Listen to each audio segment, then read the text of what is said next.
So close your eyes, relax your breath, and fall asleep to the entire story of a civilization few remember but none should forget.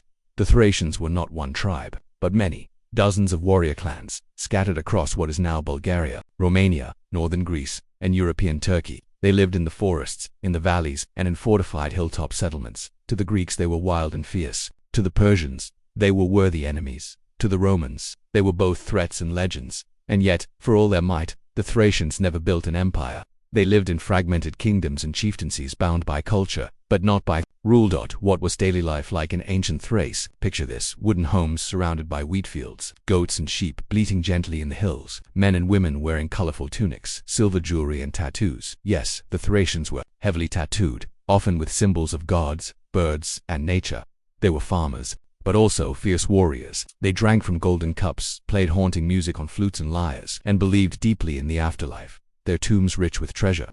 Horses and weapons were built like homes for the dead. The Thracians had their own powerful beliefs. One of their most sacred gods was Sabazios, a sky deity associated with thunder and the sun. Some worshipped Bendis, a moon goddess later adopted into Greek religion. But above all, they believed in immortality of the soul. To a Thracian warrior, death was not the end, it was a passage.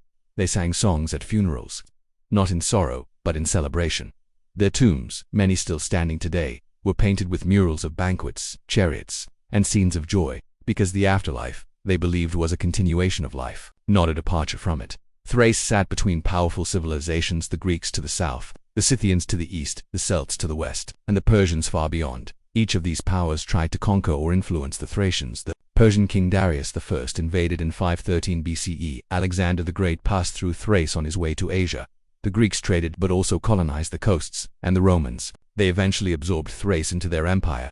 But the Thracians never gave in easily. They fought fiercely and bravely, often on horseback, armed with curved swords, spears, and passion. Though fragmented for much of their history, the Thracians did form powerful kingdoms. The greatest of these was the Odrysian kingdom, formed in the 5th century BCE, under kings like Satis III. Thrace became a regional power, rich from trade, feared for its cavalry, and admired for its goldwork. Thracian craftsmen were world-class. They made intricate masks, armor, and drinking vessels, all of which have been found buried in tombs, still gleaming after thousands of years. Their artistry tells a story that words never could, a story of elegance and brutality, of life lived in color, even in times of war. By the 1st century BCE, Rome's shadow loomed large. The Thracians fought often as allies, sometimes as rebels. One of the most famous Thracians in history wasn't a king, but a gladiator. Spartacus, a former Thracian soldier enslaved by Rome, would lead the greatest slave rebellion the empire ever saw. Though his uprising would eventually fall, Spartacus became a symbol of resistance, of courage, and of Thracian pride. Eventually Rome conquered all of Thrace.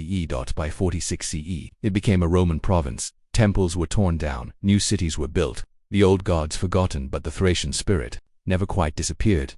Over the centuries the Thracians faded into history. Their language was lost, their names erased from records, their beliefs buried beneath Christian churches and Roman ruins, but they never fully vanished. Their blood mixed with Greeks, Slavs, Bulgars, and others who came after. Their tombs remained silent hills scattered across Bulgaria and beyond. Inside, chariots, murals, crowns, and whispers from a forgotten time. Why should we remember the Thracians? Because history isn't just about empires and emperors. It's about the people who stood between giants, the ones who lived boldly, loved deeply, and left behind more than just ruins. The Thracians were poets and fighters. They worshipped stars and sang to the dead. They carved beauty into gold and courage into stone. And though they did not write their own history, their legacy survives in every artifact, every burial mound, every forgotten melody played long ago on a wooden flute. So now, as you lie still and let your thoughts wander, imagine a Thracian warrior, standing on a hill, wrapped in a woolen cloak, his hair braided, his sword at his side. He watches the horizon, where foreign armies approach, but he does not flinch because his people are proud. His gods are with him, and even if history forgets his name, the earth will remember his steps. Sleep well, traveler. You've journeyed through a land of mystery and strength, and as you drift into dreams, the story of the Thracians hums gently in the silence. Good night.